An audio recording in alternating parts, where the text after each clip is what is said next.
The rain tasted like rust and regret.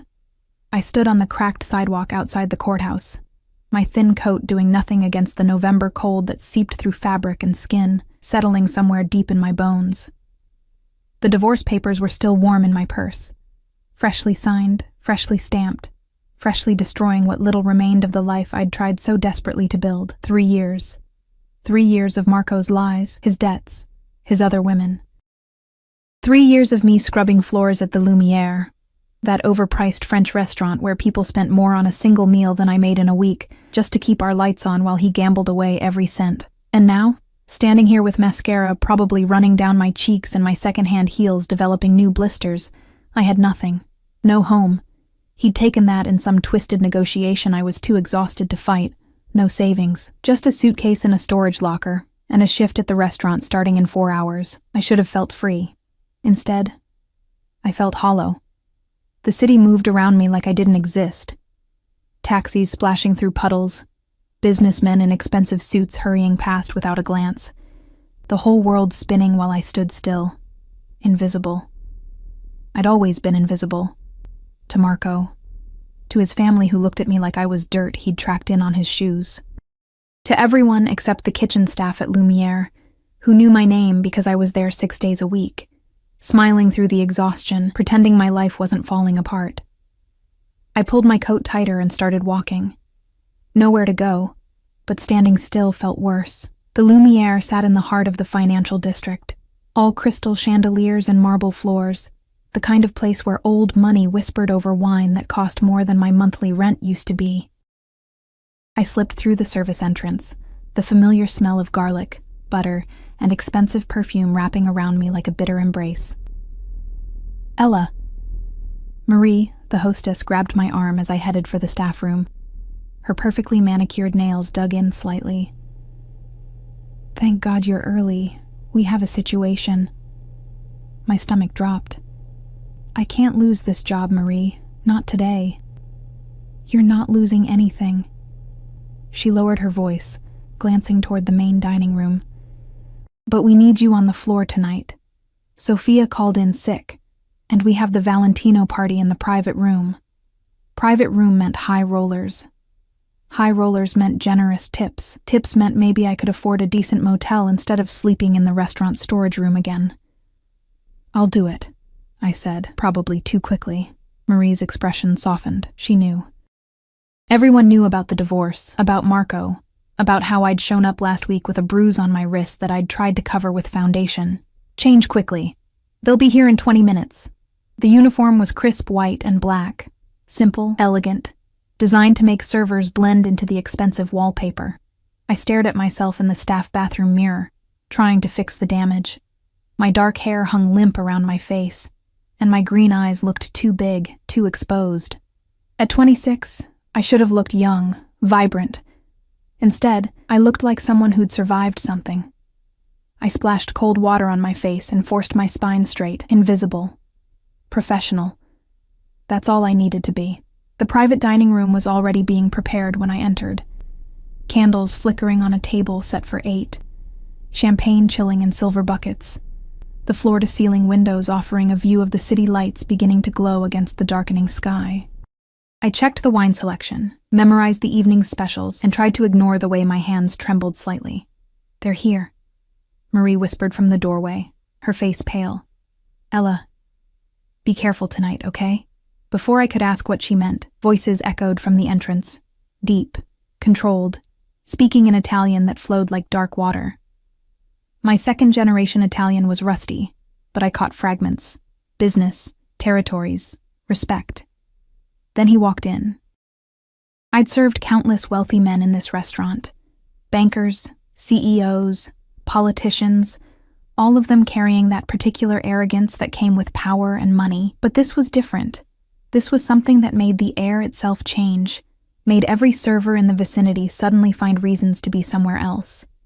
He was young, maybe early 30s, with dark hair perfectly styled, a jaw that could have been carved from marble, and a suit that probably cost more than a car. But it wasn't his looks that made my breath catch.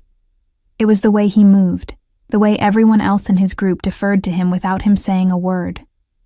the way two men in dark suits flanked him like shadows, their eyes constantly scanning the room, and the way he looked at me, just for a second as his group entered the private room. His gaze landed on me where I stood beside the wine cabinet. Dark eyes, almost black in the candlelight, swept over my face with an intensity that made me feel pinned, examined, seen in a way that terrified me. Not the way Marco used to look at me, with that casual ownership. This was different. Sharper. Dangerous. Then the moment passed, and he was being seated at the head of the table, accepting a menu he probably wouldn't read, while his companions filled in around him. "Miss?" His voice cut through the murmured conversations, smooth and deep, with an accent that made Italian sound like a weapon. Wine. Not a question, a command. I approached the table, bottle in hand, hyper-aware of every eye on me. His associates, older men in expensive suits, one woman in diamonds that caught the candlelight, watched me with varying degrees of disinterest. But he watched me like I was a puzzle he was already solving. "Red or white, sir?" My voice came out steadier than I felt. "You choose." The words hung between us. This wasn't how it worked. Customers told me what they wanted. I brought it. But something in his expression told me that refusing wasn't an option, and making the wrong choice might be worse. I studied the menu, the dishes they'd likely order, and made my decision. "The Barolo, sir. It will complement the ossobuco." A slight curve touched his lips. Not quite a smile, but close. Approval. Smart girl. The endearment should have annoyed me. Instead, it sent a strange shiver down my spine. I poured carefully, starting with the woman in diamonds, working my way around the table according to protocol. When I reached him, my hand was perfectly steady, but I could feel the heat radiating from him, smell something expensive, cedar and smoke and something darker I couldn't name. "Name," he said quietly, as wine filled his glass. "Ella, sir." "Ella." He repeated it like he was tasting it, deciding if he liked the flavor. "You've worked here long?" 3 years. Too much information.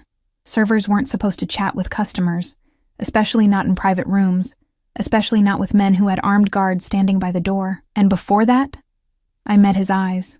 Mistake. Up close, they weren't just dark, they were endless, pulling me in even as warning bells screamed in my head. "College, sir. I didn't finish." "Why not?" "Because I'd met Marco. Because I'd been young and stupid and thought love meant sacrifice. Because I'd given up my scholarship, my dreams, everything, for a man who'd thrown it all away on blackjack, and women who weren't me." "Life happened," I said carefully. Something flickered in his expression. Recognition, maybe. Understanding. Then one of his men leaned in, whispering something urgent in Italian. Territory disputes, shipments, names I didn't recognize but that carried weight in his world. He waved a hand dismissively, and the man retreated, but his attention didn't return to me. I'd been dismissed, invisible again. I should have been relieved. The evening progressed in a blur of courses. Antipasti, primi, secondi. Each dish presented with the careful precision Lumiere was famous for. I moved through the motions automatically, refilling glasses, clearing plates, existing on the periphery of conversations I couldn't understand and didn't want to. But I felt his gaze tracking me, following my movements even when he appeared focused on business discussions that grew increasingly heated. Around 10, one of the older men, silver-haired, with a scar cutting through his eyebrow, started speaking louder, gesturing emphatically. The temperature in the room dropped several degrees.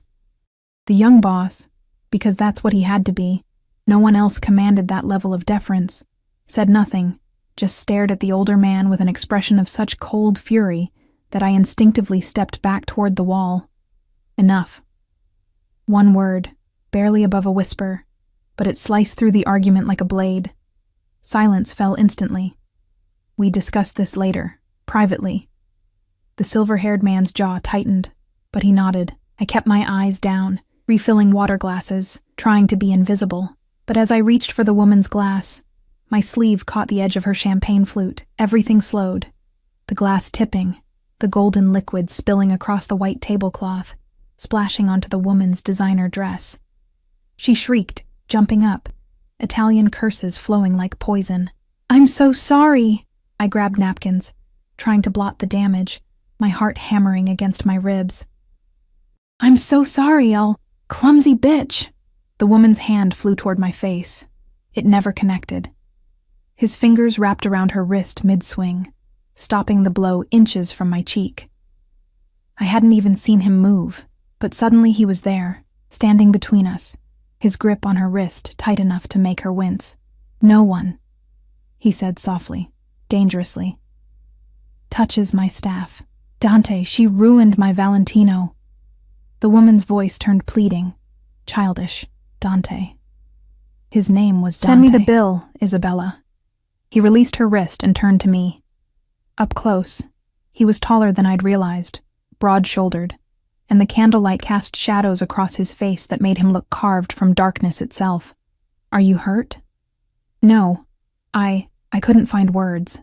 Customers didn't defend servers, especially not men who looked like they could buy and sell entire restaurants without noticing the expense. I'm fine."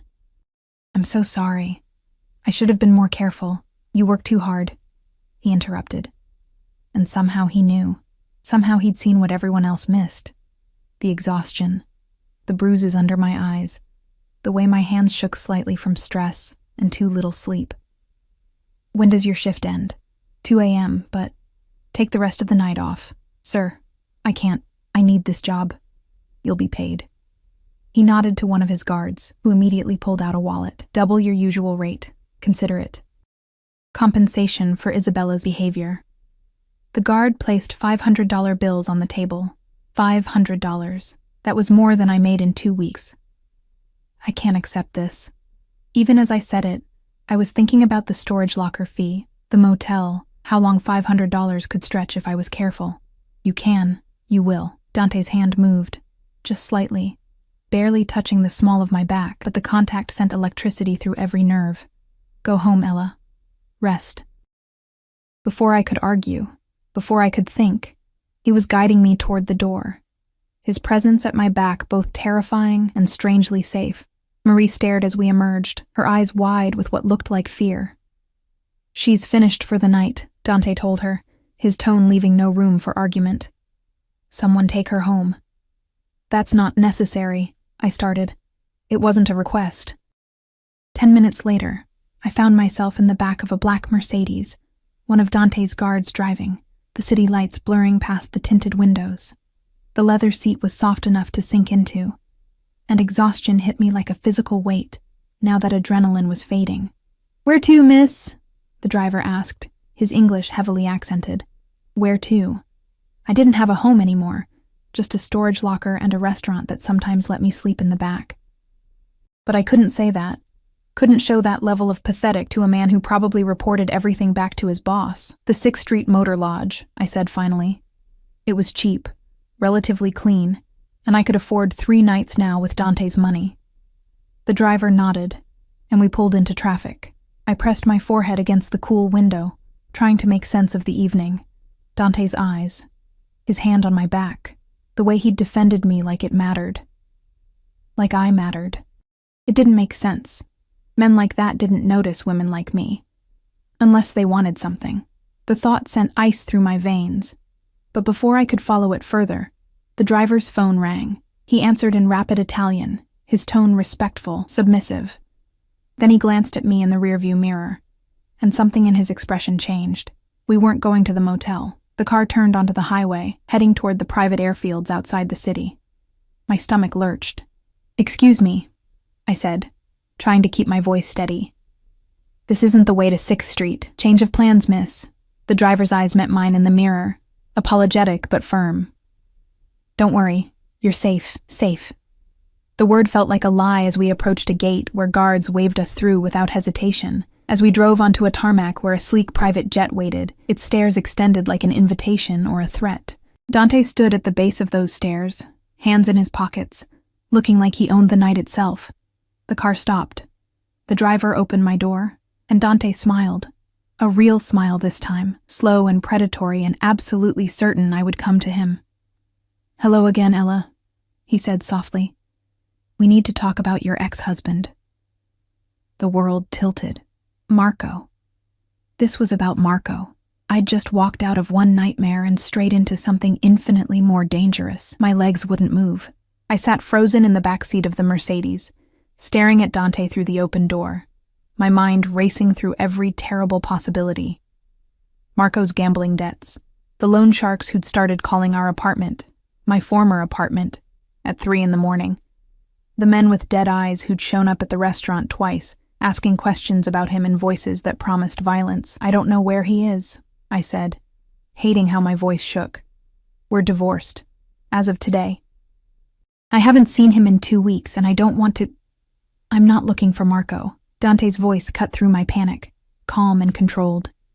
He took a step closer, and the overhead lights from the hangar cast his face in sharp relief, all angles and shadows, and something that might have been concern if men like him were capable of such things. I'm looking for something he stole from me. Something you might know about. I don't know anything. The words tumbled out too fast. Marco didn't tell me about his business, didn't tell me about the debts or the gambling or...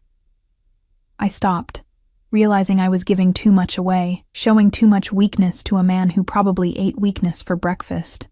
Breathe, Ella. He crouched down beside the car, putting himself at eye level with me, and the gesture was so unexpected that I actually did breathe. I'm not going to hurt you, but I need information, and this conversation requires privacy. Will you come with me willingly, or do I need to insist? The question was polite. The steel underneath it was not. I thought about running. The driver still stood by the door, and there were at least 3 other men visible near the jet, all with the same dangerous stillness as Dante's dinner guards. I wouldn't make it 10 feet. Do I have a choice? I asked quietly. Something flickered in his dark eyes. Approval, maybe, for not pretending this was anything other than what it was. We always have choices, Cara. Some are just better than others. Cara. Darling. The Italian endearment sounded like honey and poison mixed together. I climbed out of the car on legs that felt like water. Dante's hand found the small of my back again. That same electric contact that made me hyper-aware of his proximity, his heat, the subtle scent of cedar and smoke that seemed to cling to him. He guided me toward the jet stairs, and I forced myself to climb them, even though every instinct screamed to run. The interior of the jet was exactly what I'd expected. Cream leather seats, polished wood accents, soft lighting that somehow made everything feel intimate despite the space. A bar occupied one wall, crystal glasses gleaming. At the back, a door stood partially open, revealing what looked like a bedroom. I stopped just inside, my hands clenching into fists at my sides. I don't know what Marco stole from you, but I have nothing. No money, no property, nothing. The apartment was his family's, and they kept it. My car got repossessed 3 months ago. Everything I own fits in one suitcase. So if you're looking for hidden assets or stolen goods, you're wasting your time. Sit. Dante gestured to one of the leather seats. I'd rather stand. Ella. My name in his mouth sounded like a warning and a caress simultaneously. Sit. Please. The please surprised me enough that I obeyed, sinking into a seat near the window. Dante moved to the bar, pouring amber liquid into 2 glasses.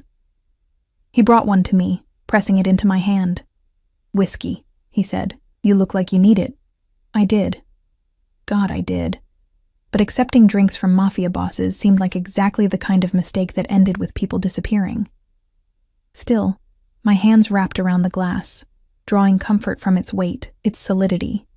Dante sat across from me, close enough that our knees almost touched in the narrow space between seats. He took a slow sip of his whiskey, watching me over the rim with those impossibly dark eyes. 3 months ago, he began, his voice low and measured. Marco approached one of my associates with a business proposition. He claimed to have information about a shipment, dates, routes, security details. Information that should have been impossible for a gambling addict with no criminal connections to obtain. My stomach turned to ice. I don't know anything about shipments or... Let me finish. Not harsh, but firm enough that I closed my mouth. My associate, against my explicit orders, paid Marco $50,000 for this information. The shipment was intercepted. We lost $2 million in merchandise and 3 men. His jaw tightened almost imperceptibly. The men matter more than the money. 3 men. Dead. Because of Marco. I'm sorry, I whispered, though sorry felt catastrophically inadequate, but I swear I didn't know. Marco didn't tell me anything, didn't bring anything home, didn't... I believe you. The words shocked me into silence. Dante leaned forward slightly, elbows on his knees, his gaze intense. Everything I've learned about you in the past 4 hours tells me you're exactly what you appear to be. A woman who worked herself to exhaustion, trying to save a marriage to a man who didn't deserve her breath, let alone her loyalty. 4 hours? My voice came out strangled. You've been investigating me? From the moment you walked into that dining room. No apology in his tone, no shame. I make it my business to know who's close to my enemies, Ella, and Marco, wherever he's hiding, is very much my enemy. The casual way he said it, enemies, hiding, made my blood run cold. What are you going to do to him? That depends on whether he returns what belongs to me. Dante took another sip of whiskey, his movements controlled, precise. The 50,000 I can absorb, the merchandise I can replace, but the information leak, the fact that someone in my organization sold details to Marco in the first place, that requires resolution. Permanent resolution. Permanent. I understood what that meant. I can't help you, I said desperately. Even if I wanted to, I don't know where he is. He cleared out of the apartment 2 weeks ago, took everything valuable, left me with nothing but divorce papers and his debts. His family won't talk to me. His friends. I laughed bitterly. Marco didn't have friends, just people he owed money to. Dante studied me for a long moment, and I had the unsettling feeling he was reading things in my face I didn't want visible. Fear, exhaustion, the bone-deep relief that Marco was gone, mixed with terror about what came next. The lawyer who handled your divorce, he said finally. Antonio Brescia. He's Marco's cousin. I know. I'd begged Marco for a different lawyer, someone neutral, but he'd insisted. Another thing I'd been too tired to fight. Antonio barely spoke to me during the proceedings, just shoved papers at me and told me where to sign. Did he give you anything else? Papers, files, a key? No, just the divorce decree, and I stopped, remembering. My hand went to my purse, fingers finding the small envelope Antonio had pressed into my hand as I left the courthouse. Wait. He gave me this, said it was from Marco, that I should open it when I was ready to forgive him. I pulled out the envelope, my hands shaking slightly. It was plain white, sealed, with my name written on the front in Marco's familiar scrawl. Seeing his handwriting sent a complicated tangle of emotions through me. Rage, grief, and something that might have been fear. Dante's entire demeanor shifted, his body going still in a way that reminded me of a predator spotting prey. Open it. This is private. Ella.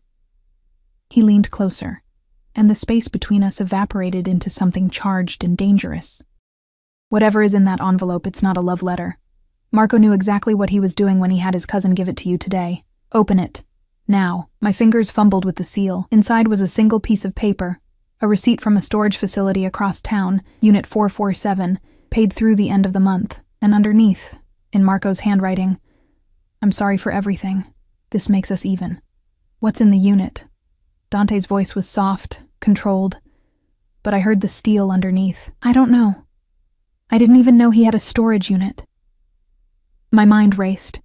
My things are in a different facility, and he never mentioned. Understanding hit me like a physical blow. He's setting me up. Whatever he stole from you, he put it in a storage unit under my name. Made sure I'd get this receipt today. And now when you come looking, you're the one holding the evidence, Dante finished, his expression darkening. Very clever. Marco gets away clean, you take the fall, and even if you claim ignorance, you're the one with access to the unit, the receipt, the connection. Terror clawed up my throat. I didn't know. You have to believe me. I would never. I know. His hand moved, fingers brushing my knee in a gesture that should have been comforting, but instead sent heat spiraling through me. Which is why you're coming with me to that storage facility right now, and we're going to see exactly what your husband left for us to find. Ex-husband, I corrected automatically, stupidly. The corner of his mouth lifted. Ex-husband, he agreed. An important distinction.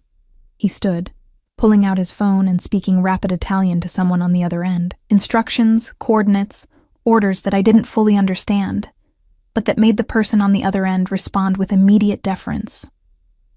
When he finished, he extended his hand to me. Come, Kara. Let's go collect Marco's parting gift. I stared at his hand. Long fingers, a platinum ring on his right hand, nails perfectly manicured. A hand that had probably ordered deaths, signed executions, destroyed lives without hesitation, but also a hand that had defended me against Isabella, that had stopped a blow meant for my face, that was now offering itself to me like an invitation to step into his world. I took it. What choice did I have? His fingers closed around mine, warm and strong, and he pulled me to my feet with effortless strength. We were too close suddenly, close enough that I had to tilt my head back to meet his eyes, close enough that I could see flecks of gold hidden in all that darkness. You're safe with me, he said quietly, and it should have been a lie. Everything about him screamed danger. But something in his voice, in the way his thumb brushed across my knuckles, made me want to believe him. Am I? I whispered. From everyone but me. His smile was sharp, honest. But I have no intention of hurting you, Ella. Quite the opposite. Before I could ask what that meant, he was guiding me back down the jet stairs, back into the Mercedes where the driver waited with engine running. Dante slid in beside me this time, close enough that his thigh pressed against mine, close enough that I could feel his body heat in the cool leather interior. The car pulled away from the airfield, heading back toward the city, and I watched the lights blur past while trying to process everything that had happened in the last hour. This morning, I'd been married. This afternoon, I'd been divorced. Tonight, I was sitting next to a Mafia boss who somehow knew more about my life than I did, racing toward a storage unit that might contain evidence of crimes I didn't commit but would absolutely be blamed for. Why are you helping me?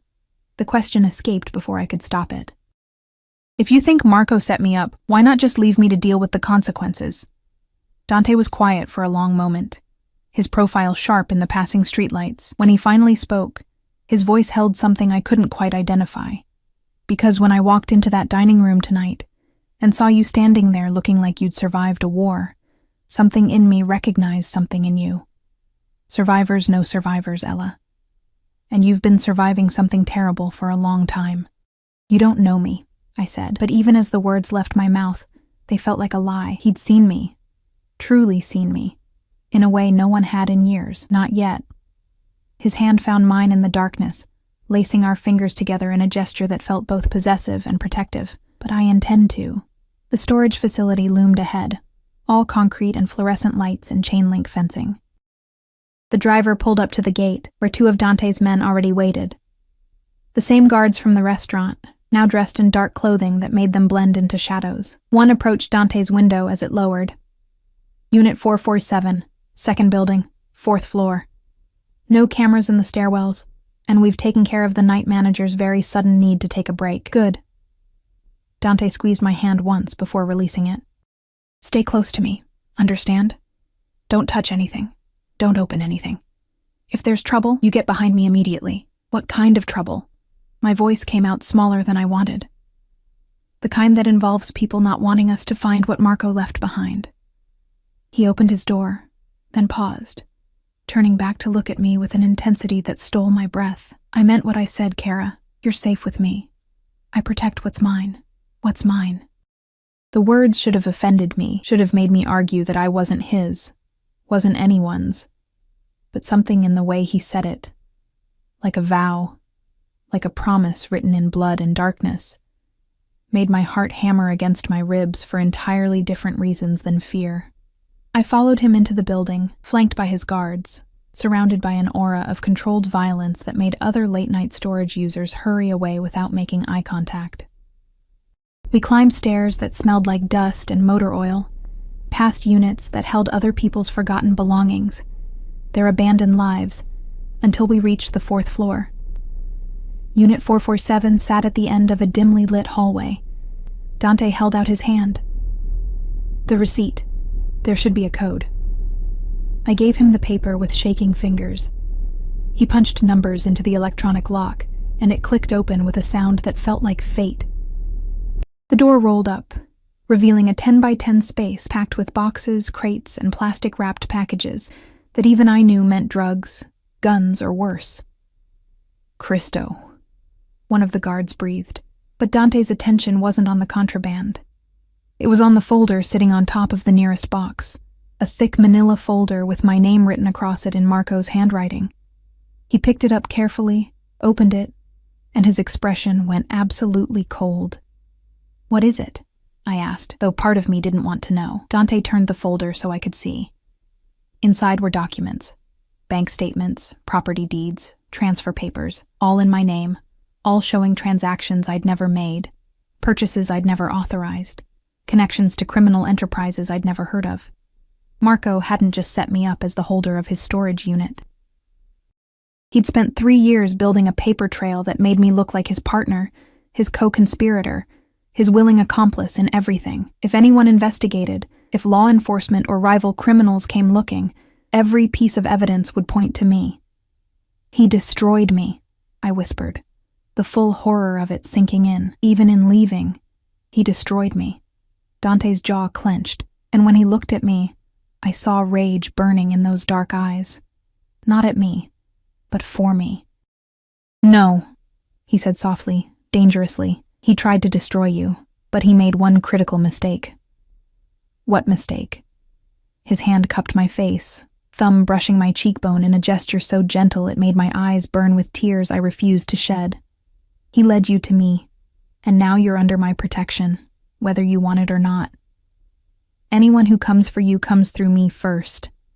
The words should have terrified me. Instead, they felt like the first safe thing I'd heard in years. Outside, sirens began to wail in the distance, growing closer. One of the guards cursed in Italian. "Boss, we need to move, now."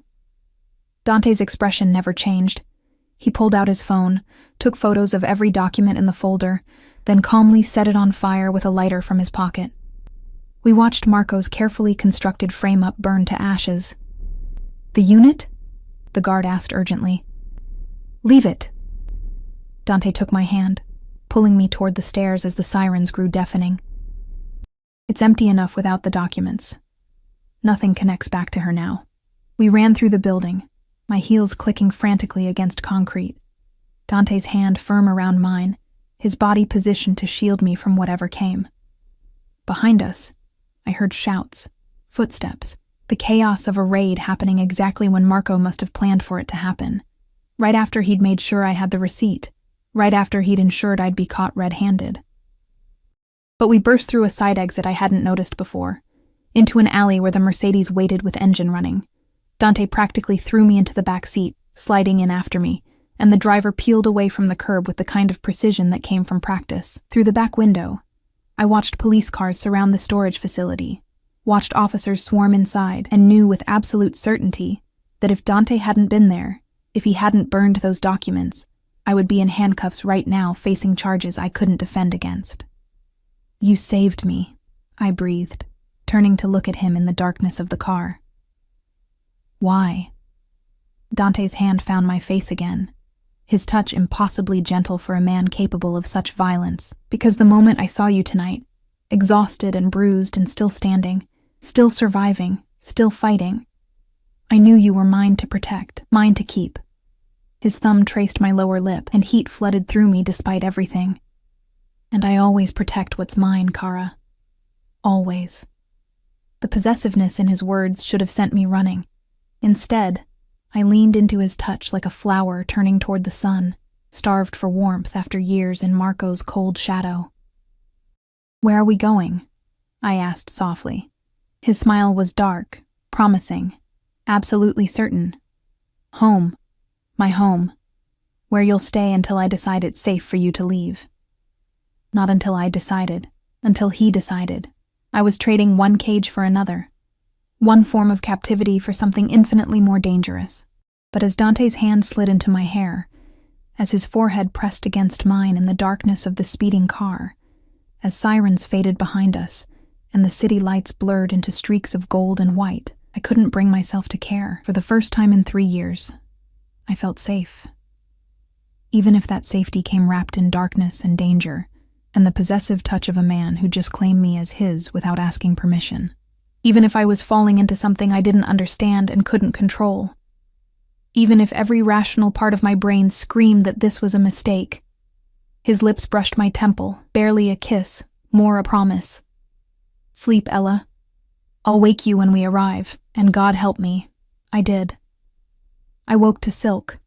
Not the rough cotton sheets from my marriage bed. Not the scratchy motel blankets I'd been imagining for my immediate future. But genuine silk that slid cool and soft against my skin. For a disoriented moment, I thought I was dreaming, that the entire night had been some exhaustion-induced hallucination brought on by stress and divorce, and too many double shifts. Then I opened my eyes. The bedroom was enormous, all dark wood and cream-colored walls, with floor-to-ceiling windows offering a view of the city that belonged in magazines. Dawn light filtered through sheer curtains, painting everything in shades of rose and gold. The bed I lay in could have fit 4 people comfortably, its dark posts reaching toward a ceiling decorated with subtle crown molding, and I was still fully clothed, down to my shoes, lying on top of the covers like Dante had simply placed me here and left. My purse sat on the nightstand. My coat hung over a nearby chair. Everything exactly as it had been, except I was in a stranger's home, a dangerous stranger's home, with no memory of arriving. Panic fluttered in my chest as I sat up, taking inventory. Nothing hurt. Nothing felt wrong. I was alone in the room, the door slightly ajar, and from somewhere distant came the smell of coffee and something baking. I stood on unsteady legs, my body protesting the movement after too many hours of stress and too little rest. A door to my left revealed an ensuite bathroom that was bigger than my old bedroom, all marble and chrome, and a shower that looked like it belonged in a spa. I caught my reflection in the mirror and barely recognized the woman staring back. My hair was a mess, mascara smudged beneath my eyes, my uniform wrinkled from sleeping in it. I looked exactly like what I was. Someone whose life had imploded in the span of 12 hours. Water. I needed water, needed to wash my face, needed to think clearly about what happened next. Because staying here, in Dante's home, under his protection, came with a price. Men like him didn't do anything out of kindness. There was always an expectation, always a debt to be paid. I splashed cold water on my face, trying to scrub away the remnants of yesterday. My hands shook slightly as I dried them on a towel that was softer than anything I'd ever owned. Everything in this bathroom, this bedroom, this life, spoke of wealth so far beyond my comprehension that it felt like visiting another planet. A knock on the bedroom door made me jump. "Ella?" a woman's voice, accented but warm. "I have clothes for you if you'd like to change, and breakfast is ready when you are." I opened the bathroom door, then the bedroom door, finding a woman in her 50s with kind eyes and graying hair pulled back in a neat bun. She held a garment bag and smiled at me like this was completely normal. Like young women waking up in her employer's guest room was an everyday occurrence. Maybe it was. The thought made my stomach turn. "I'm Maria," she said, entering at my gesture and laying the garment bag across the bed. "I manage the household. Mr. Valentino asked me to make sure you had everything you needed." Valentino.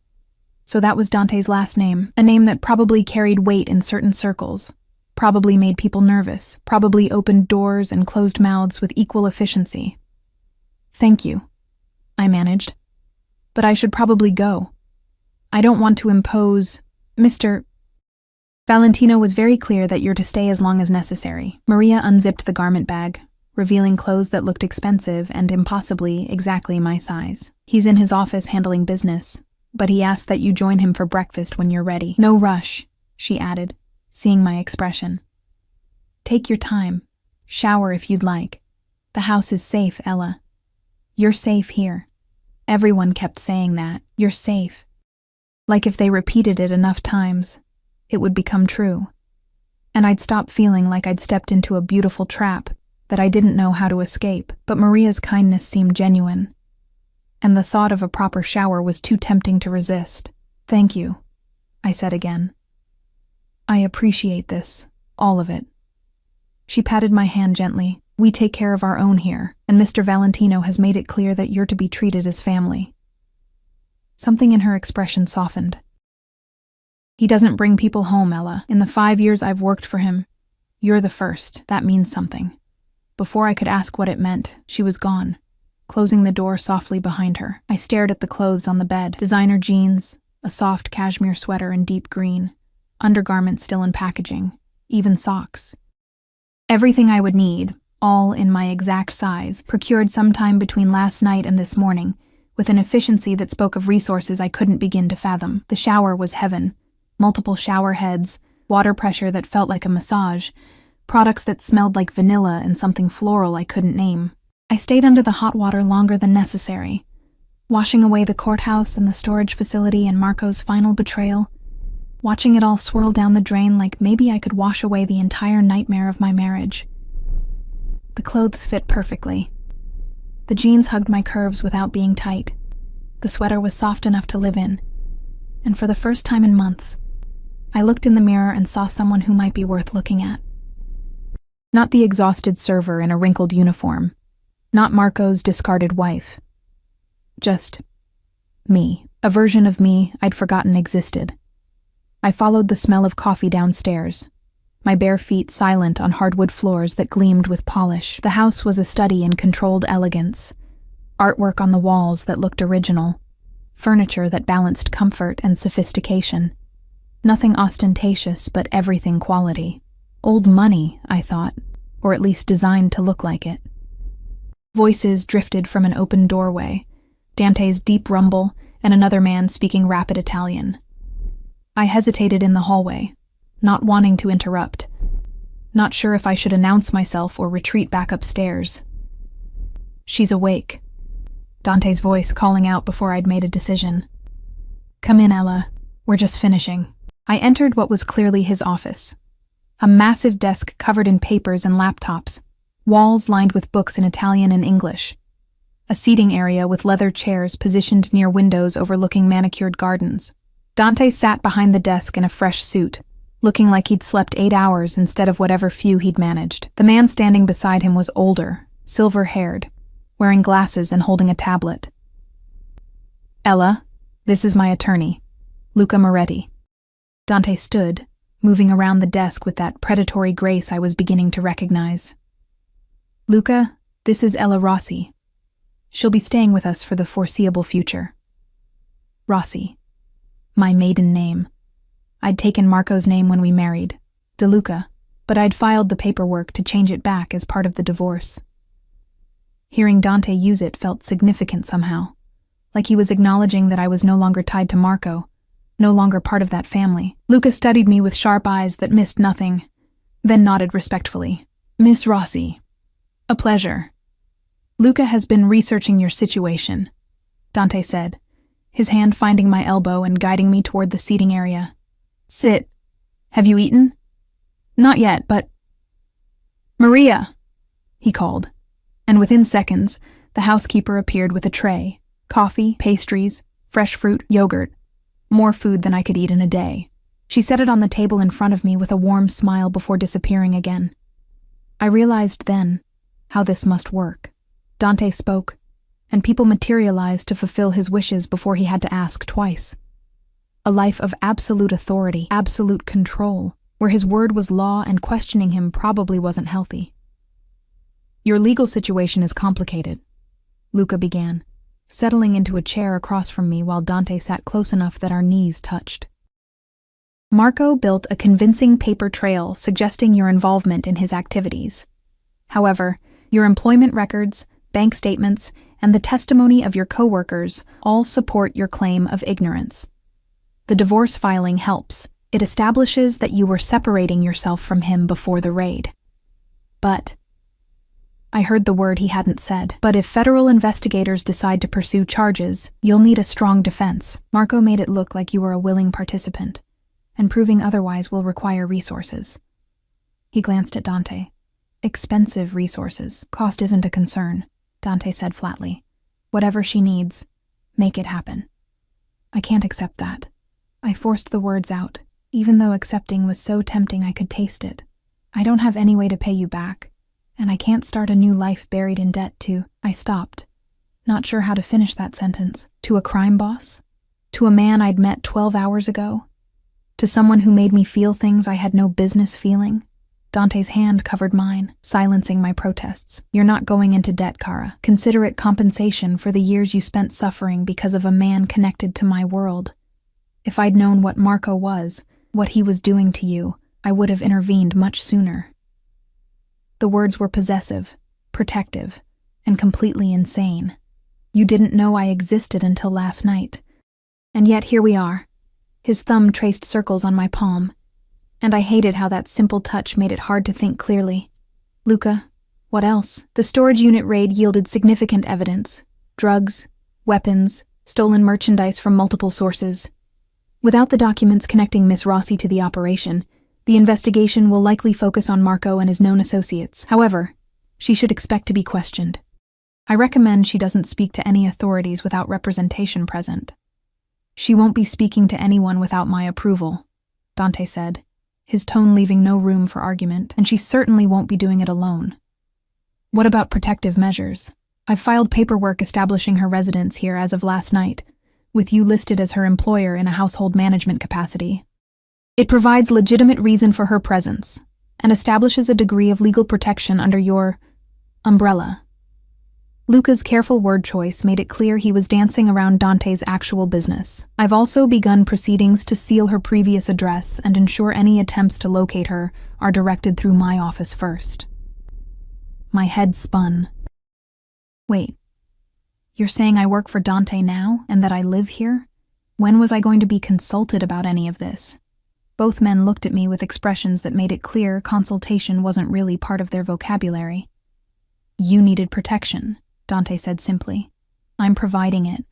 Unless you'd prefer to face Marco's mess alone, without resources, without support, while your ex-husband's enemies and the authorities both hunt for answers you don't have. Put like that, my options were clear. Accept Dante's help and whatever strings came attached, or face certain destruction trying to navigate this alone. I'm not a charity case, I said quietly, needing them to understand that much. And I won't be. I couldn't say it. Couldn't voice the fear that Dante's protection came with expectations of the physical variety. That I was being set up as some kind of mistress or kept woman. Understanding flickered in Dante's eyes. He turned to Luca. Give us a moment. The attorney gathered his things and left without hesitation, closing the office door behind him. Dante shifted closer, his hand cupping my face with the same gentleness he'd shown in the car. Look at me, Ella. I did, drowning in dark eyes that held something I couldn't name. You're under my protection because I chose to protect you, not because I expect anything in return. You'll stay in this house as my guest for as long as you need to. Your room is yours. Your choices are yours.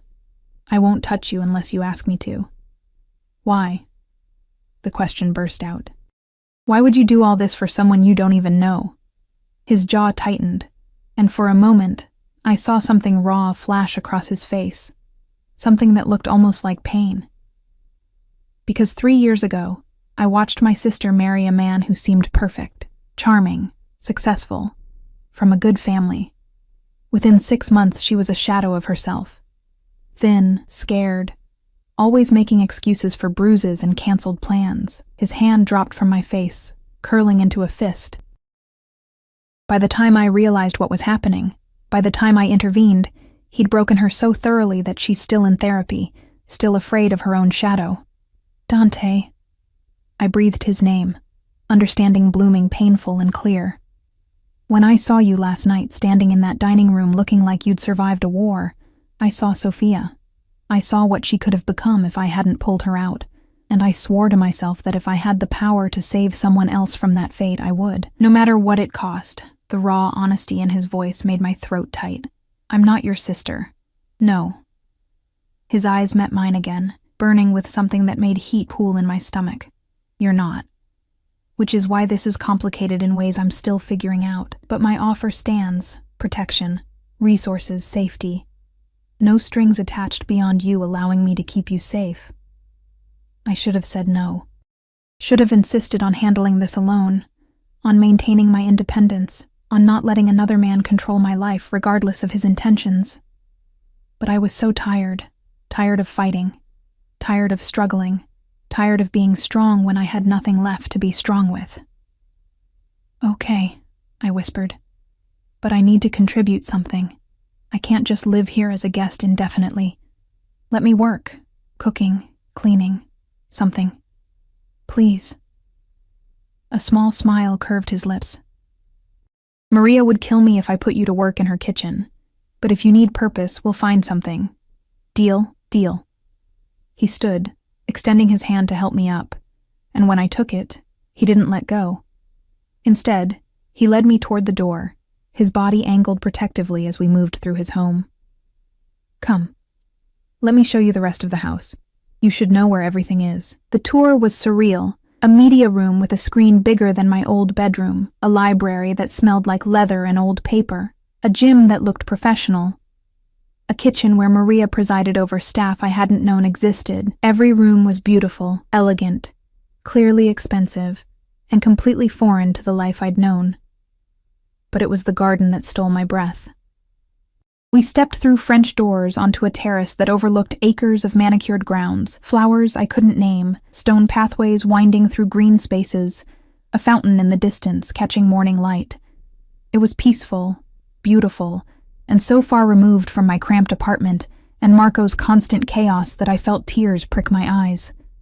"You can come out here whenever you want," Dante said softly, standing close enough that I felt his warmth. "The grounds are secure. Monitored. You're safe to walk, to sit, to just breathe. Just breathe.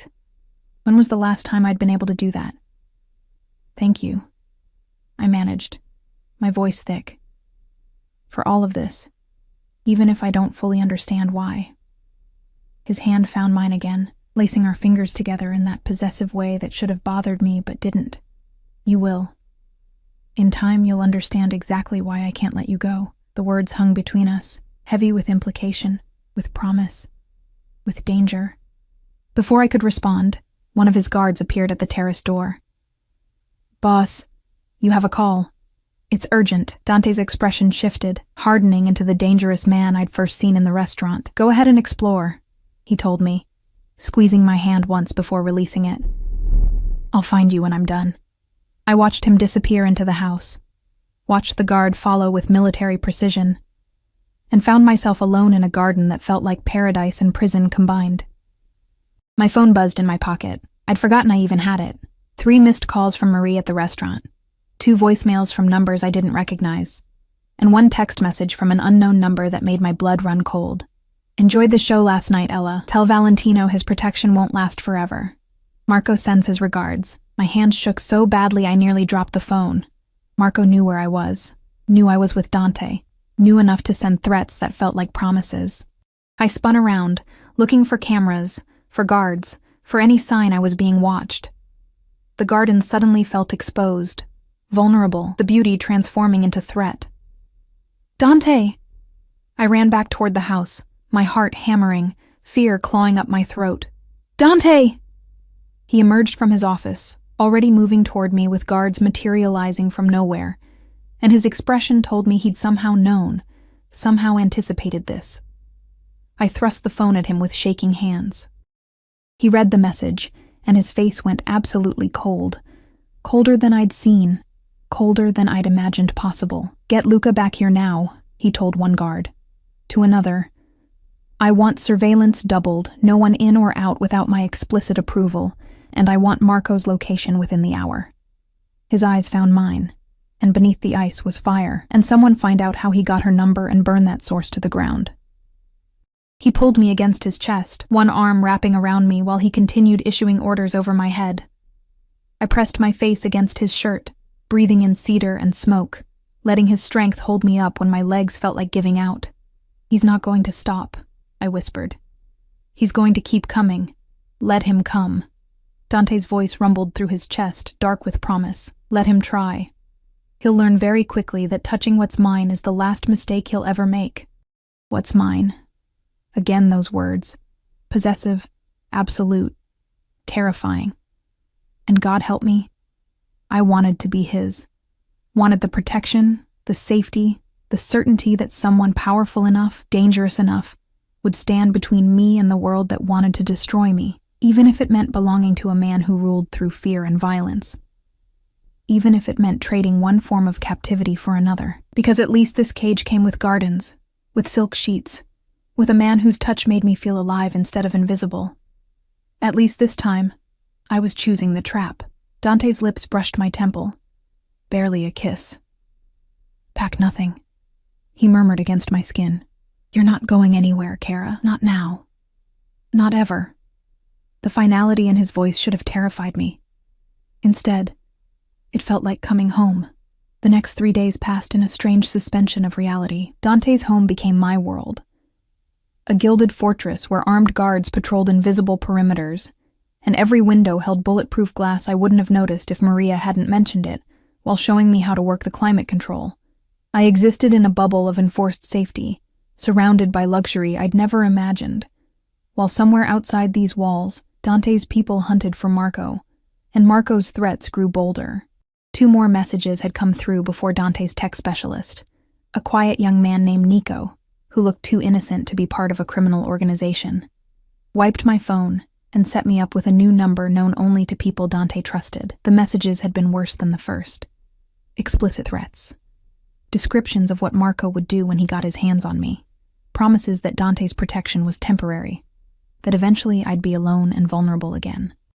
Each message had made Dante's expression colder, his orders sharper, his circle around me tighter. Now I sat in the library, curled into a leather chair with a book I wasn't reading, watching rain streak down windows while thunder rumbled in the distance. The afternoon light was gray and heavy, matching my mood. 3 days of safety, of comfort, of not having to work myself to exhaustion, and I was restless, crawling out of my skin with unused energy and unanswered questions. "You haven't turned a page in 20 minutes. I jumped, nearly dropping the book. Dante stood in the doorway, leaning against the frame with his jacket off and his sleeves rolled up, looking less like a crime boss and more like something out of a magazine spread. He'd been holed up in his office since dawn, taking calls and meetings with men who came and went like shadows, and this was the first time I'd seen him all day. I wasn't really reading, I admitted, closing the book. Just thinking. He crossed to me with that fluid grace, pulling an ottoman close and sitting so we were eye level. His proximity still did things to my pulse, made me hyper-aware of every detail. The faint stubble on his jaw, the way his dark eyes caught the gray light, the controlled strength in every movement. Thinking about what? His voice was softer than I'd heard it, gentler, like he was handling something fragile. About how this can't last. The words spilled out before I could stop them. Marco's still out there. The investigation is still active. Eventually I'll have to face reality, testify, or hide forever. Or, I gestured helplessly at the opulent room around us. I can't live in this beautiful prison indefinitely, Dante. It's not a real life. Something flickered across his face. Hurt, maybe, or frustration. You feel imprisoned here? No. Yes. I don't know. I stood, needing movement, needing space to think. You've been incredibly kind. This house, the clothes, the protection, it's more than I could have hoped for. But I'm not stupid. I know what you are, what you do. I know that accepting your help means I'm tangled up in your world now, and I don't know how to untangle myself without ending up dead or in prison. Dante stood as well, closing the distance I'd tried to create. What if you don't untangle yourself? My heart stuttered. What? What if you stayed? His hand found my face, tilting my chin up so I had to meet his eyes. Not as a guest, not as someone under temporary protection, but as someone who belongs here, in my home, in my life. Dante, let me finish. His thumb traced my cheekbone, and I hated how I leaned into the touch despite every logical reason not to. I've spent 3 days watching you move through this house like a ghost, afraid to touch anything, afraid to claim any space as your own. And I've spent 3 days trying to convince myself that my interest in you is purely protective, that I'm just trying to save you from Marco's mess. But, I whispered, though I already knew. I'd felt it too, the way his eyes tracked me, The way his touch lingered, the way the air changed when we were in the same room. But I'd be lying. His other hand found my waist, pulling me closer until our bodies nearly touched. From the moment you walked into that dining room, exhausted and bruised and still standing, I wanted you. Not just to protect, not just to save, to keep, to claim, to make mine in every way that matters. The raw honesty in his words sent heat flooding through me. You don't know me. I know you work yourself to exhaustion for people who don't deserve your effort. I know you stayed in a marriage that was killing you because you believed in promises even when the other person didn't. I know you're stronger than you think, and braver than you believe. His forehead pressed against mine, and I could feel his breath against my lips. I know that when you smile at Maria, it lights up the whole room. I know you take your coffee with too much sugar, and that you've been sleeping with the bedside lamp on because the darkness still scares you. I know. How do you know that? My voice cracked slightly. Because I check on you. No apology in his tone. Every night before I sleep, I open your door just enough to make sure you're safe, that you're resting. And every night, that lamp is on, and you're curled up on one side of that huge bed, like you're afraid to take up space. He'd been watching me sleep. It should have felt invasive, creepy, wrong. Instead, it felt like being seen, like being cared for in a way I'd forgotten existed. This is crazy, I breathed. We barely know each other. You do things I don't even want to imagine. You're dangerous, Dante. To your enemies, to anyone who crosses you, probably to me if I'm smart enough to admit it. Yes. He didn't deny any of it. I'm all of those things, but I would never hurt you, Ella. Never. You're the one thing in my world that's untouchable. Sacred. Do you understand? The men who work for me, they'd die for me out of loyalty and fear. But you, I'd burn down everything I've built to keep you safe. The intensity in his voice made my knees weak. Why? Because you make me want to be more than what I am. His lips brushed my forehead, feather-light. Because when I'm with you, I remember what it feels like to want something besides power and respect. Because you're good, Ella, in a way I've forgotten how to be. And I can't let that go. I should have pushed him away, should have insisted on maintaining distance, on not getting emotionally involved with a man whose business cards probably came with body counts. But I'd spent 3 years with someone who'd made me feel worthless, invisible, like I didn't matter. And here was Dante, dangerous and powerful, and completely focused on me, like I was the most important thing in his world. I'm not good, I whispered. I'm broken. Marco broke me so thoroughly that I don't even know who I am anymore without him defining it. Then let me help you find out. Dante's hands framed my face, and his eyes held something that looked like devotion, like possession, like promise. Stay with me. Not because you're afraid of Marco, or because you have nowhere else to go. Stay because you want to see where this goes, what we could become together. And if it doesn't work, if I realize I can't live in your world, then I'll let you go. The words sounded like they cost him something. I'll set you up somewhere safe, somewhere Marco can never find you, with enough money to start fresh. But give us a chance first, Kara. Give me a chance to show you that not all cages have to feel like prisons. Before I could respond, his phone buzzed. He ignored it, keeping his attention entirely on me, and somehow that felt more significant than anything else, that he would choose this moment, this conversation, over whatever urgent business called. The phone buzzed again, and again. You should get that, I said softly. It might be important. Reluctance crossed his face, but he pulled back slightly, checking the screen. His expression went hard instantly. It's Luca. They found Marco. My stomach dropped. Where? The airport. He's trying to leave the country. Dante was already moving toward the door, barking orders in Italian to guards who materialized from nowhere. Then he turned back to me, conflict clear on his face. I have to go. This ends tonight. What are you going to do to him? I needed to know.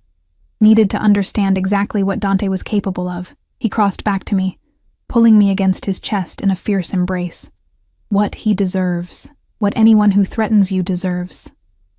But I need to know you'll be here when I get back. That you won't run while I'm gone. Where would I go? It came out more bitter than I intended. You're right. I have nowhere else.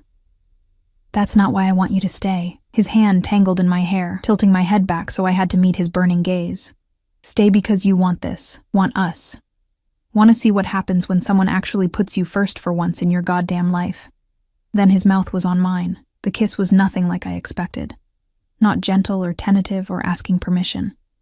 It was claiming, possessive, demanding. His lips moving against mine with an intensity that stole my breath and my sense and every rational thought.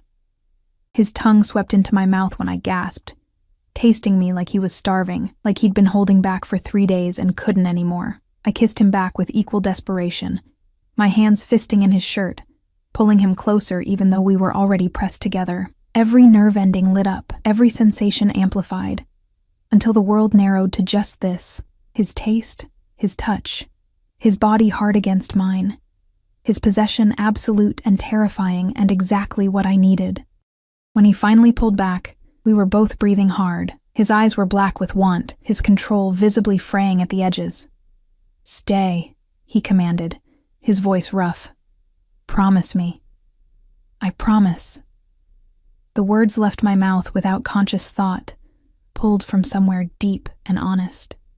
Satisfaction blazed across his face. He kissed me once more, quick, hard, claiming, then forced himself to step away. "Lock yourself in your room. Don't open the door for anyone but Maria or me. Understood?" "Dante? Understood?" Sharper this time, laced with authority I couldn't refuse. "Yes." "Good girl." The praise sent inappropriate heat through me. Then he was gone, his guards following like a dark tide, and I was alone in the library with the taste of him still on my lips, and the rain still falling outside. I made it to my room on shaking legs, locked the door as instructed, and sank onto the bed. My fingers touched my lips, still tingling from his kiss, and I tried to process what had just happened. I'd promised to stay, promised to give whatever this was a chance, promised to trust a man whose world operated on violence and codes I didn't understand. And somewhere in the city, Dante was hunting Marco with an intent I didn't want to examine too closely. Hours crawled by. I tried to read, to sleep, to distract myself with television, anything to stop imagining what was happening at the airport, what Dante was doing, whether Marco would somehow escape again and come for me with renewed fury. Around midnight, I heard sounds in the house, voices, footsteps, doors closing. My heart raced as I listened, trying to determine if it was friend or foe, safety or threat. A soft knock on my door made me jump. "Ella?" "It's me," Dante's voice, tired and rough. I unlocked the door with fumbling fingers, pulling it open to find him leaning against the frame. His suit was disheveled, his knuckles bruised, and there was something dark on his shirt that might have been blood, but his eyes, when they found mine, held relief and something deeper. "Is it over?" I whispered. "It's over." He stepped into the room and I closed the door behind him. "Marco's in custody, federal custody. He'll be charged with multiple crimes, and thanks to some carefully placed evidence and testimony from his former associates, he'll be going away for a very long time. You didn't—" I couldn't finish the question. "Kill him?" A tired smile touched his lips. "No." Tempting as it was, death would have been too easy. He'll spend the next 20 years in a cell, knowing he destroyed his own life, knowing you're safe and thriving without him. That's a worse punishment than anything I could have done. Relief flooded through me so powerfully that my knees buckled. Dante caught me, pulling me against him, and I buried my face in his chest despite the blood on his shirt, despite everything logic said I should feel. "Thank you," I breathed. "Thank you for not making me responsible for his death, for not making me carry that." His arms tightened around me. "I told you, Kara. I protect what's mine.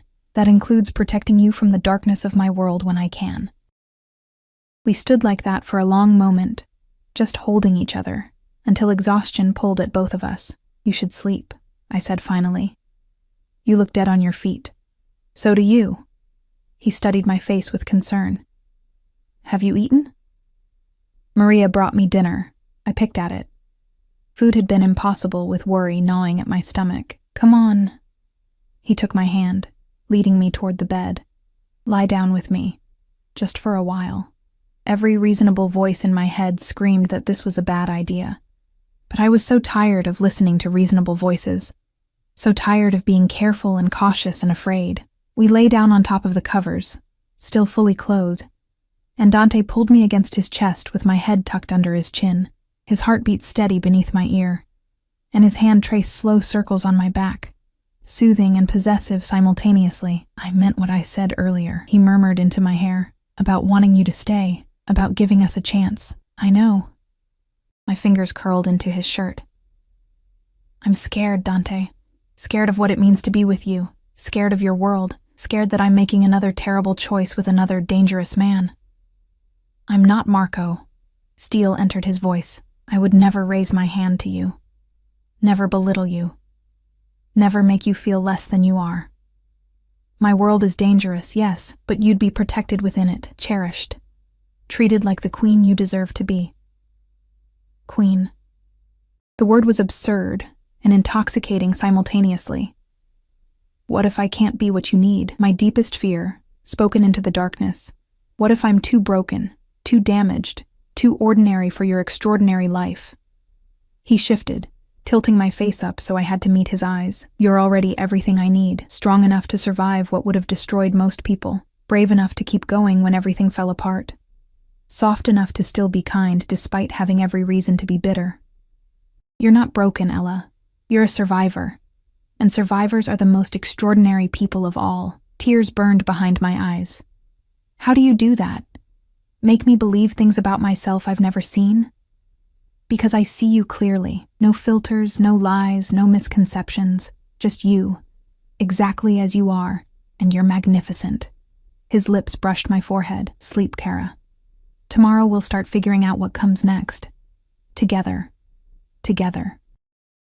The word wrapped around me like a promise, like a vow, like the beginning of something that terrified and thrilled me in equal measure.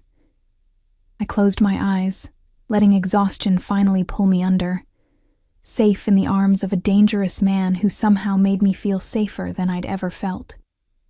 And for the first time in 3 years, I slept through the night without nightmares, without fear, without waking every hour to check the locks. Because the most dangerous man I'd ever met had decided I was his to protect. And God help anyone who disagreed. 6 months later, I stood in front of the bathroom mirror, staring at a pregnancy test with 2 pink lines that seemed to glow in the soft morning light. Pregnant. The word echoed through my mind, bouncing between panic and something that felt dangerously close to joy. My hand trembled as I set the test on the marble counter, pressing my palm against my still flat stomach, as if I could feel the tiny life growing there. 6 months since Marco had been arrested. 6 months since Dante had claimed me as his in every way that mattered. 6 months of learning to exist in his world. Attending family dinners where his mother treated me like a daughter, charity galas where I stood beside him in designer gowns while dangerous men showed him deference. Quiet evenings in the library where he read to me in Italian, teaching me the language of his childhood. 6 months of falling completely, irrevocably in love with a man who ruled an empire built on fear, but treated me like I was made of something precious and rare. We'd been careful. Or rather, I thought we had been. But sometime between the night he'd made love to me until I forgot my own name and the morning I'd woken wrapped in silk sheets with his body curved protectively around mine, something had shifted. Protection had become secondary to passion. Caution lost to the desperate need to be closer, to claim and be claimed without barriers. And now there was this. New life, consequence, and gift combined, growing inside me. "Ella?" Dante's voice called from the bedroom. "Kara, are you all right? You've been in there a while." I grabbed the test, hiding it behind my back as I opened the door. He stood near the windows, already dressed for the day in a charcoal suit that made his dark eyes even more intense. The morning light caught the sharp lines of his jaw, the slight silver threading through his hair at the temples that only made him more distinguished. Mine. This beautiful, dangerous, impossible man was mine. And I was about to tell him I was carrying his child.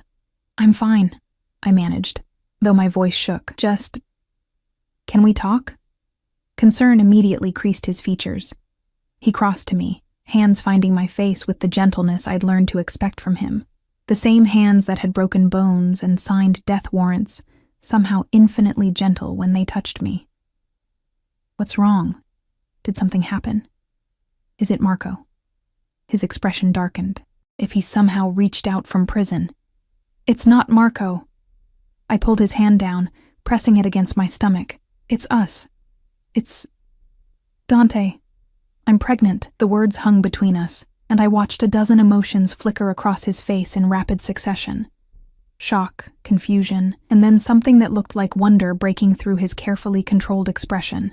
"Pregnant," he repeated, his voice rough. "You're certain?" I showed him the test, both of us staring at those 2 pink lines like they held answers to questions we hadn't known to ask. "I took 3 tests. They're all positive.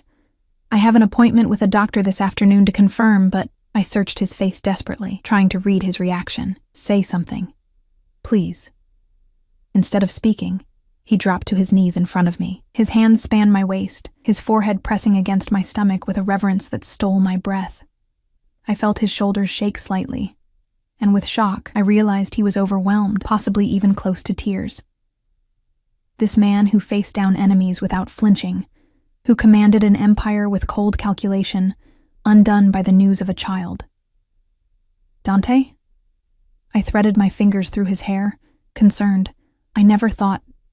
His voice was muffled against my skin. "After Sophia, after what happened to her, I told myself I'd never risk this. Never bring children into my world, never subject them to the dangers, the threats, the constant fear." He pulled back, looking up at me with eyes that shimmered with unshed emotion. "But with you, I want everything. I want this baby. I want a family. I want to wake up every morning knowing that you're mine, and that we created something beautiful together despite all the darkness." Relief flooded through me so powerfully that I nearly collapsed. "I was so scared you'd be angry, or want me to. Never." He stood, pulling me against him with fierce possession. "Never even think it, understand? This baby, our baby, is a gift. One I don't deserve, but will spend every day of my life protecting." His hand splayed across my stomach, protective and possessive. "You're both mine now, and heaven help anyone who threatens my family." The word family wrapped around my heart, squeezing tight. I'd lost my family years ago, parents gone, no siblings, just me navigating the world alone until Marco, and that had been its own kind of isolation. But Dante's family had welcomed me with open arms. His mother, Lucia, who taught me to make pasta from scratch. His sister, Sophia, who'd slowly emerged from her trauma enough to laugh again, to trust again, to become my closest friend. His younger brother, Marco, no relation to my ex, thank God, who teased me mercilessly but would kill for me without hesitation. And now I'd have my own family, my own child, with a man who terrified the world, but made me feel safe. "There's something else," I said carefully, knowing this conversation needed to happen. "I want to go back to school, finish my degree. I know the baby will complicate things, and I know security will be an issue, but done." He cut me off, smiling. "Whatever you want, whatever you need, consider it done. I've actually been working on something." He led me to the bed, where his phone sat on the nightstand. A few swipes brought up files that made my heart stutter. "I've been having Luca research options. Online programs for your major, private tutors, whatever arrangement works for you. I want you to finish what you started, Ella. I want you to have the dreams Marco stole from you." Tears blurred my vision. "You've been planning this? For months." He wiped my tears with his thumbs, his touch achingly gentle. "I see how you look at Sophia's book collection, how you devour everything in the library. You have a brilliant mind, Kara, and it's been dormant too long. Let me give this to you. Let me help you become everything you were meant to be." I kissed him then, pouring everything I couldn't say into the press of my lips against his. Gratitude, love, the terrifying joy of being seen and cherished by someone who could have anything but chose me. The kiss deepened, his hands tangling in my hair, my body pressing against his with the desperate need that never seemed to fade. But he pulled back with visible effort, breathing hard. "As much as I want to take you back to bed," he said roughly, "we have that doctor's appointment to get to. And then I'm calling my mother because she's going to lose her mind with joy. And then," he grinned, boyish and beautiful, "then I'm taking you to dinner somewhere expensive and showing off the woman who's carrying my child." The day passed in a blur of appointments and phone calls and overwhelming emotion. The doctor confirmed the pregnancy. 8 weeks along, everything healthy. Due date in early spring. Lucia had indeed lost her mind with joy, crying and praying, and immediately launching into plans for nurseries and baby showers. Sophia had hugged me so tightly I couldn't breathe, whispering that I'd given her hope that love could still exist in their dark world. And through it all, Dante stayed by my side, his hand never leaving mine, his presence a constant reminder that I wasn't alone, that I'd never be alone again. That evening, we sat in the garden where I'd received Marco's threat 6 months ago, but the space held no fear now, only peace as sunset painted the sky in shades of gold and crimson. Dante had insisted on an outdoor dinner, candlelight and wine for him, sparkling juice for me, Maria's cooking at its finest. "I have something for you," Dante said, as Maria cleared our plates. He pulled a small velvet box from his pocket, and my heart stuttered. "Dante, let me do this properly." He slid from his chair, kneeling beside me in the grass, heedless of his expensive suit. "Ella Rossi, you walked into my life looking like you'd survived a war, and you made me want to be more than what I was. You've given me hope, given me purpose, given me a reason to build something better than just an empire. And now you're giving me a family." He opened the box, revealing a ring that caught the fading light. A perfect diamond surrounded by smaller stones that glittered like stars. "Marry me. Not because you need my protection, or because you're carrying my child, but because you love me the way I love you. Completely, impossibly, despite every reason we shouldn't work." Tears streamed down my face. "You love me? Tesoro mio. I've loved you since the moment you chose wine to compliment Ossobuco, and looked at me like I was just a man instead of a monster." His voice roughened with emotion. "I love your strength, your resilience, your capacity to still be soft, despite everything you've survived. I love waking up beside you. I love the way you hum while you cook. I love that you argue with me when you think I'm wrong. I love everything about you, and I want to spend the rest of my life proving it. Yes." The word burst from me. "Yes, I'll marry you. I love you too, Dante. So much it terrifies me sometimes. How much I need you. How completely you've become my entire world." He slid the ring onto my finger, and it fit perfectly. Like everything with him, anticipated and planned and executed flawlessly. Then he was kissing me, deep and possessive and full of promise, while the garden darkened around us and candles flickered in the growing night. We made love that night, with new tenderness, new reverence, his hands mapping my body like he was memorizing every curve, every response. And when I shattered beneath him, crying his name into the darkness of our bedroom, he followed me over with my name on his lips like a prayer. Afterward, lying wrapped in silk in each other, his hand resting on my stomach where our child grew, I finally felt complete. The broken pieces Marco had left behind had been reassembled into something new, something stronger. "No regrets," Dante murmured against my hair, "about choosing this life, this world. Me? Only that I didn't find you sooner." I tilted my head to meet his dark eyes. "You saved me, Dante, from Marco, from myself, from a life of just surviving instead of living." "No, Kara." He kissed my forehead, my eyelids, my lips. We saved each other. I was becoming something cold, something inhuman, losing myself to the darkness. You reminded me what it feels like to hope, to love, to want more than just power and respect. You made me human again. 3 months later, we married in his family's chapel, a small ceremony with only those we loved most. I wore ivory silk and carried roses from our garden. Sophia stood as my maid of honor, crying throughout the entire ceremony. Dante looked devastating in a tailored tuxedo, and when he lifted my veil, the love in his eyes made my breath catch. "Mia Moli," he whispered as we exchanged rings. "My wife. Mio marito." I whispered back. My husband. The reception was elaborate. Dante's world demanded it, but late in the evening, he stole me away to the garden, to the same spot where he'd proposed, where fairy lights now twinkled overhead and music drifted from the house. Dance with me, he said, pulling me into his arms. We swayed together, my head on his chest, his hand protective over my growing belly.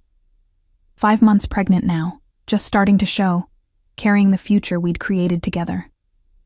Thank you, I said softly. For giving me this.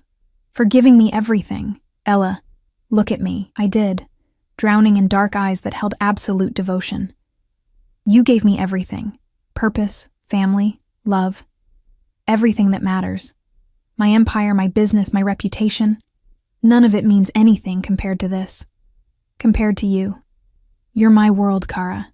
You and this baby. Everything else is just details. I kissed him as stars emerged overhead, as music played, as our future stretched ahead bright and full of promise, despite the darkness that would always touch the edges of his world. Because we'd found each other in the wreckage of my broken marriage and his carefully controlled life.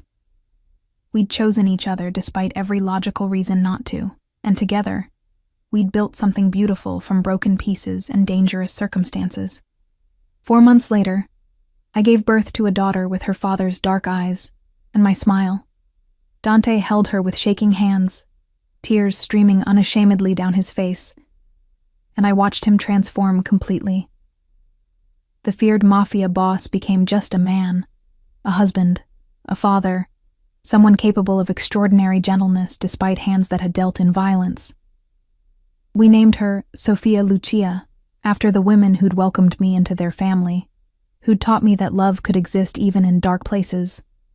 And as I watched Dante rock our daughter to sleep, singing soft Italian lullabies while dawn light filtered through nursery windows, I knew with absolute certainty that I'd made the right choice that rainy night 6 months ago.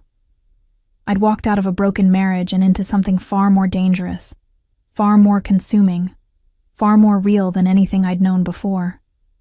I'd fallen in love with darkness and found light. I'd given my heart to a monster and discovered he was just a man who loved me with a ferocity that rewrote my understanding of what love could be. And I'd never been happier. Years would pass. Challenges would come. They always did in Dante's world. There would be threats, dangers, moments when fear clawed at my throat. But through everything, we'd face it together. His empire would grow. Our family would expand. 2 more children in the years that followed. A boy and another girl, filling our home with laughter and chaos and joy. But that first morning, watching him with our daughter, feeling complete in a way I'd never imagined possible, I understood what he'd meant months ago in the library. Not all cages have to feel like prisons. Some feel like home.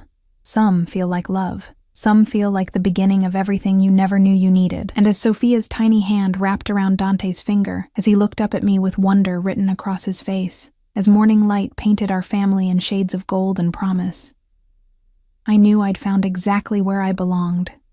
In the arms of a dangerous man who'd chosen to be gentle, in the heart of a dark world that held unexpected light, in a love that had saved us both.